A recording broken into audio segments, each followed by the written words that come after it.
some people say, but sometimes don't understand. No one can find his own desire, hearing the bad words from liars. Not to decide or to define the truth of the matter. L'Appel développe depuis 6 ans un programme de lutte contre la malnutrition, en couplant à la fois la guérison des enfants et l'éducation des mères pour éviter les rechutes. L'admission dans les centres de renutrition se fait sur des critères de poids et de taille. Le poids de l'enfant est insuffisant par rapport à sa taille, selon des critères internationaux déterminés par l'OMS. Peser et mesurer chaque enfant est essentiel pour déterminer le stade de malnutrition de l'enfant. Pendant la prise en charge, l'enfant est pesé chaque semaine et son poids noté sur une courbe qui permet de suivre l'amélioration de son état.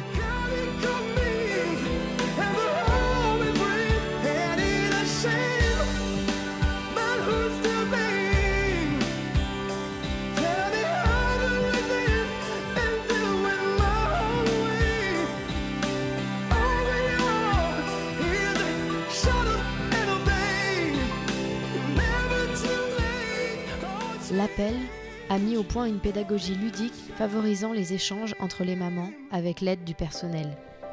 Le jeu d'hygiène permet d'échanger sur les pratiques concernant l'hygiène du corps et de l'environnement de l'enfant, ainsi que les premiers gestes devant les maladies courantes.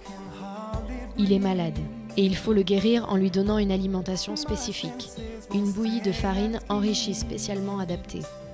Toutes les semaines, les mamans viennent donner la bouillie devant les assistantes nutritionnelles, car il est important d'accompagner le repas de l'enfant et la communication entre la mère et son enfant.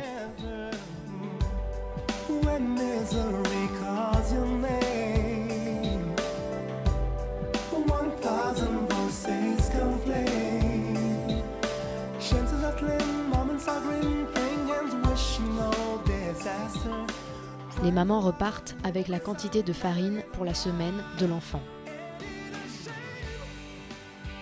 L'éducation nutritionnelle est le socle de l'action. Sans elle, guérir les enfants en les nourrissant resterait sans lendemain et ils risqueraient fort de rechuter. Elle se fait à l'aide de photos cartonnées représentant les aliments existants sur le marché. Les participantes les manipulent, ce qui donne lieu à de multiples échanges sous forme de jeu. Elles apprennent ainsi les 3 catégories d'aliments nécessaires à une alimentation équilibrée. Des démonstrations culinaires avec les aliments du marché permettent de montrer aux mamans comment utiliser et faire apprécier aux enfants ce qu'elles ont à leur disposition. L'objectif est de varier l'alimentation quotidienne à base de riz.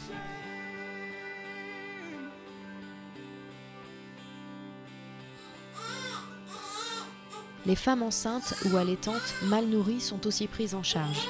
La réussite de cette action se mesure sur le poids et la taille du nouveau-né qui se retrouvent dans la moyenne OMS. L'éducation nutritionnelle reçue par ces femmes permettra d'éviter que ces bébés tombent dans la malnutrition.